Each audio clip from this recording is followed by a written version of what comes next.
We're continuing our study of periodic trends. We've already looked at trends in atomic size. Now we're going to look at trends in what's called ionization energy. And before we can relate that to the structure of the atoms, I better tell you what that means. Ionization energy is the energy required to remove an electron from a gaseous atom. Energy to remove electron from gaseous atom.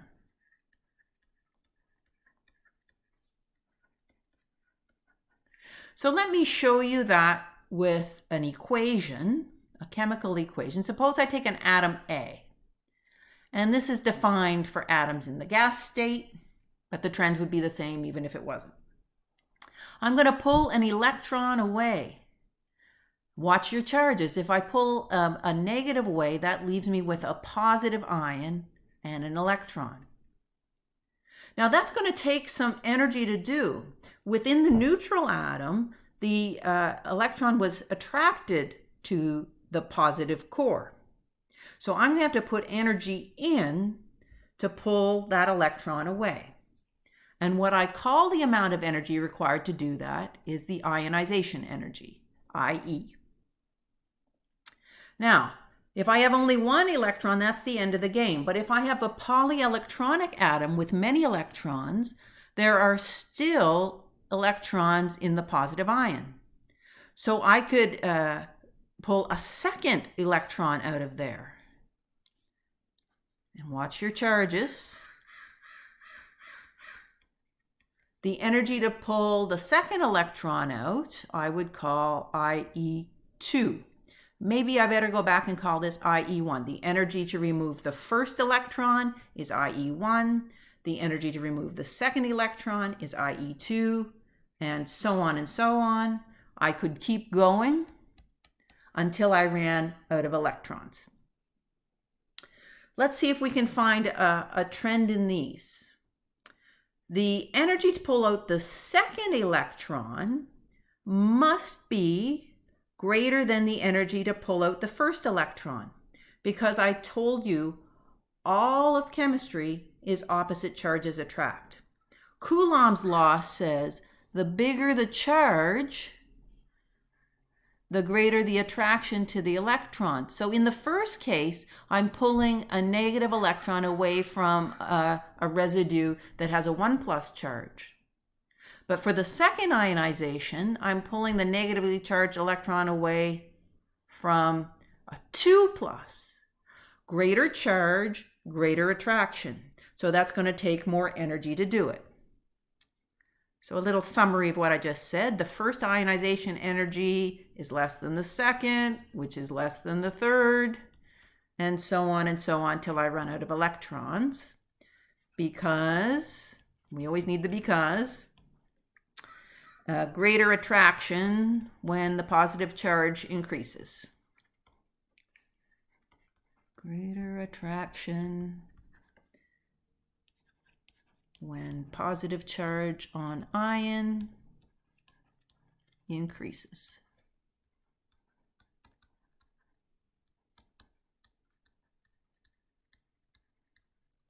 Now, hold on, I haven't talked about the periodic trend yet, right? I'm still talking about one individual atom. I can look at the successive ionization energies for a variety of different atoms. These are in kilojoules per mole. So for sodium, I've listed 2 ionization energies, 495 kilojoules per mole. And look, the second one is almost 10 times that much. So I told you that the second ionization energy has to be greater than the first ionization energy. That is experimentally borne out. But I can see something even more useful when I look at a bunch of different atoms. These atoms are different as I go across the periodic table. What I can see is there's a huge jump for sodium from IE1 to IE2. But for magnesium, from the first to the second, it only doubles. It doesn't get a huge jump until I get to the third ionization energy. For aluminum, I don't get a huge jump until I get to the fourth ionization energy. And so on. And so on. And so on. Let's see if we can explain that. Sodium has one valence electron. I remove the first electron from a higher energy level, then I remove the second one, because once I remove that first valence electrons, I'm down to a lower level. This actually has experimental proof that sodium does indeed have one valence electron, because it's harder to remove the next one from the closer energy level further down. How many valence electrons does magnesium have? 2. How many does aluminum have? 3. And so on and so on and so on. So these large jumps in ionization energies are because I remove an electron from a lower energy level. Large jumps in successive ionization energies.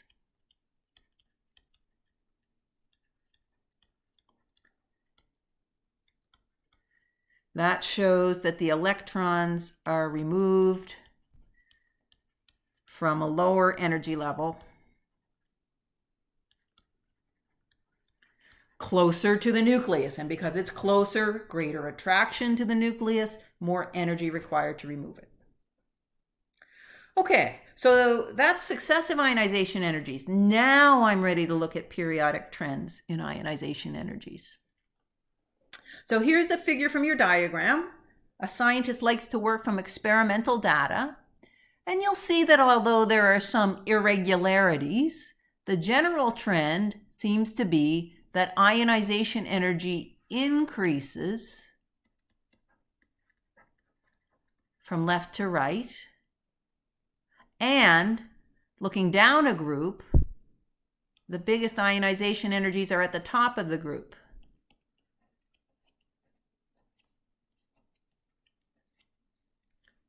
Now, it's a good thing we're not memorizing, because that's not the same trend it was for atomic size. And if you try to memorize, you're just going to get tangled up.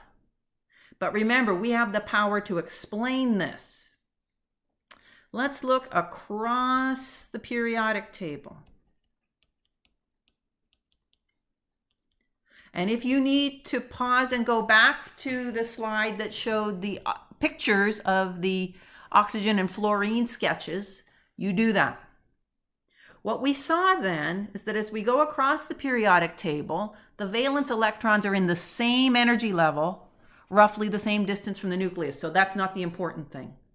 The important structural feature as I go across the periodic table is the increasing effective nuclear charge, the increasing charge on the nucleus.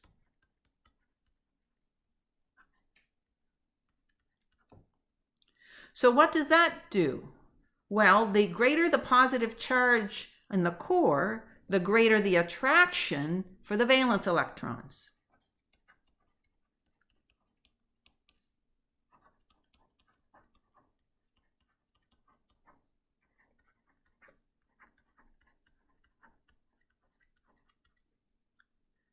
So what does that do to the ionization energy? Well, ionization energy is the energy required to remove a valence electron, to pull it away from the positive core. So the greater the attraction is, the more energy I'll have to put in to pull it away. More energy to remove the electron.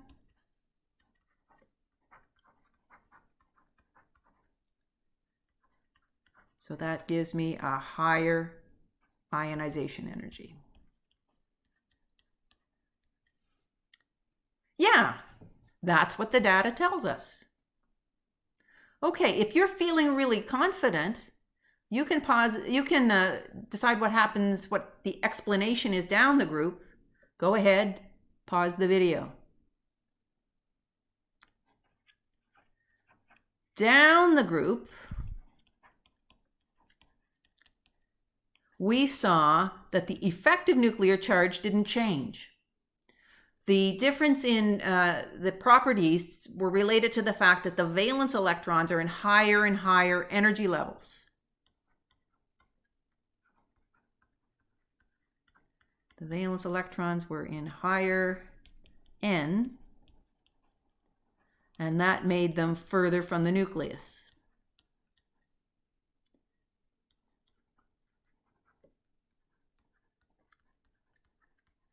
So what does that do to the attraction between the valence electrons and the nucleus? Well, the greater the distance between them, the less the attraction, according to Coulomb's law. Less attraction to the nucleus.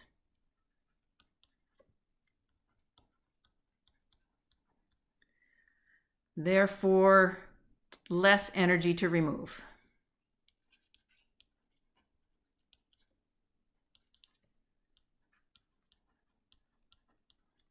And lower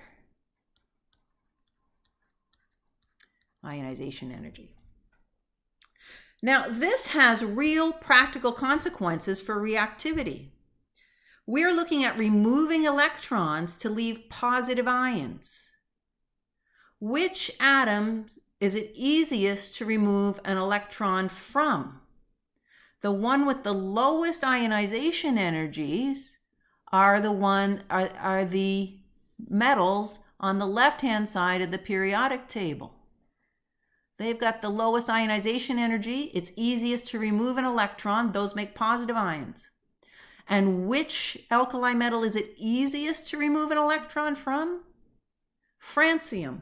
That is the most reactive alkali metal. So reactive, we can't isolate it. All right. Now, isn't this beautiful? I know I'm being a little emphatic here, but if you ever thought that chemistry was a bunch of stuff to be memorized and that experienced practitioners of chemistry were memorizing things, we're not. We memorize so little. We think about it and it all makes sense.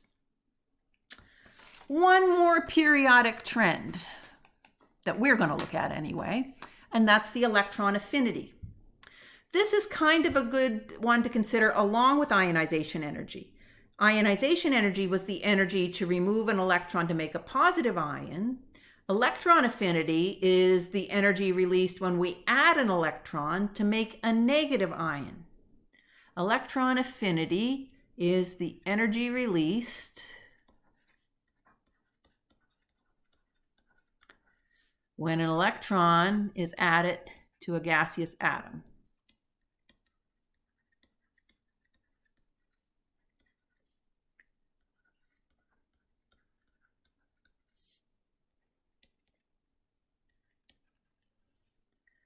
So I've said that in words, but as I did with ionization energy, let's also write a chemical equation to illustrate what it means.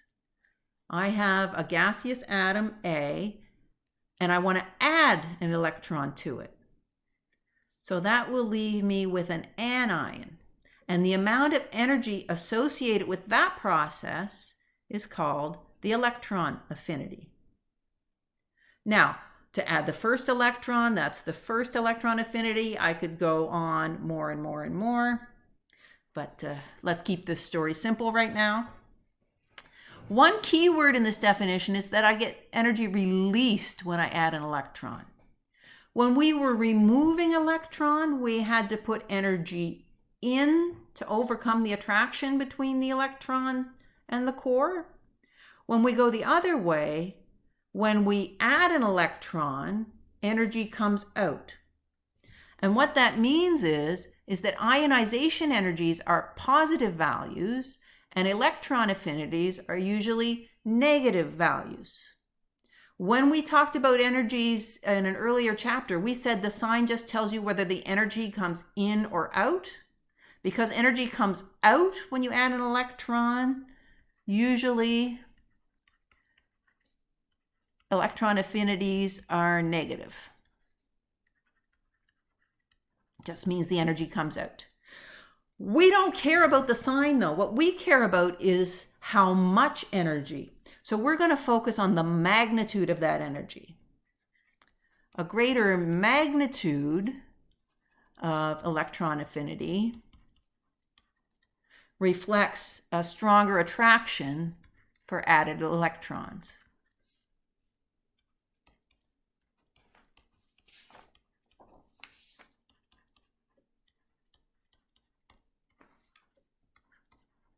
For added electrons. Let me just see if I can rationalize that. If I were pulling an electron away, I'd have to put more energy in when the attraction was stronger. Conversely, if I was adding an electron, I'd get more energy out for a stronger attraction. So now we're ready to look at the experimental data.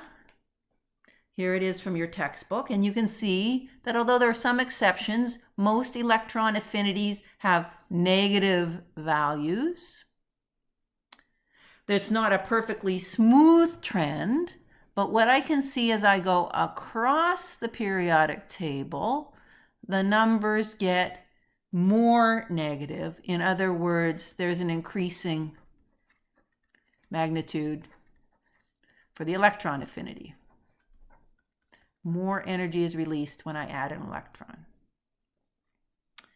As I go down the group, what I can see is the electron affinity gets a bigger number, more magnitude, from the bottom to the top.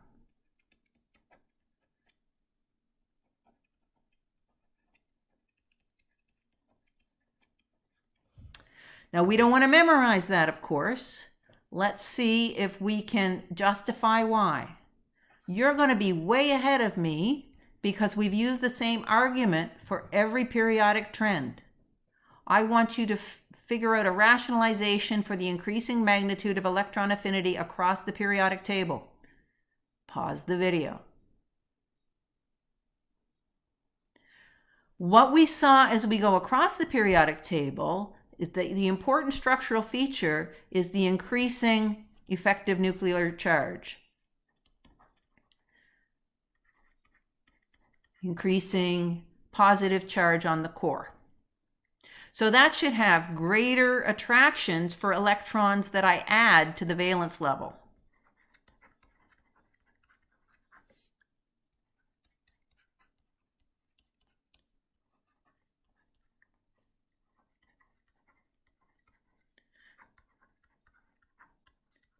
And of course, it's the valence level I'm adding it to. The inner orbitals are already full. Okay, so greater attraction, what does that do to the magnitude of the energy? The greater the attraction, the more energy is released when you add it.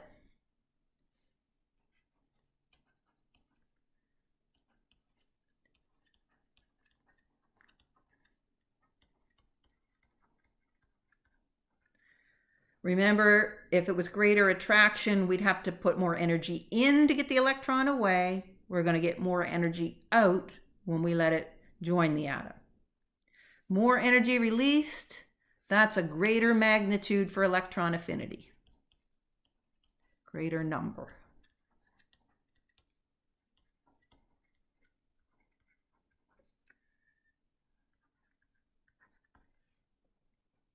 Makes sense, fits with the data, good. All right, down the periodic table. You write the rationalization. Pause the video.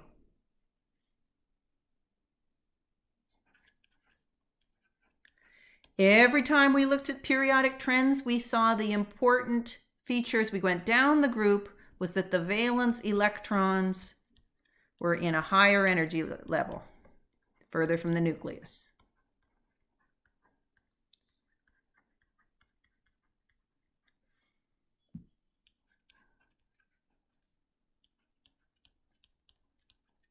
All right, I'm adding an electron closer to the nucleus. And Coulomb's law says the closer they are together, the less the distance, the greater the attraction. Well, further from the nucleus, that's less attraction. Almost goofed there.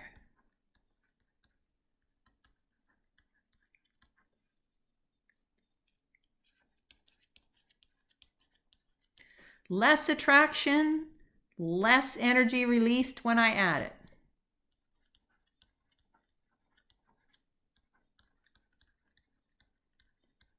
So that's a lesser magnitude for the ionization, for the electron affinity.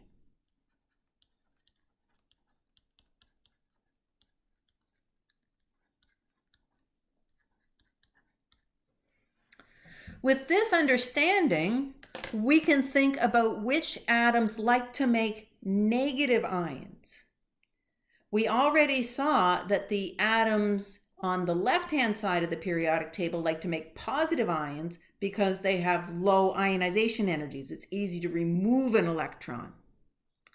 But on the right-hand side, we have the greatest magnitude for electron affinity. And which atoms like to add electrons? The halogens do. So everything, again, makes sense. We don't have to memorize anything anymore. We've just finished the chapter on the structure of the atoms themselves. We looked at the attractions between the oppositely charged protons and electrons. It all came down to Coulomb's law. Now that we finished with the atoms, we're going to go on in the next chapter and look at molecules and compounds. But we will still be able to build on our fundamental understanding. The big picture will always be opposite charges attract.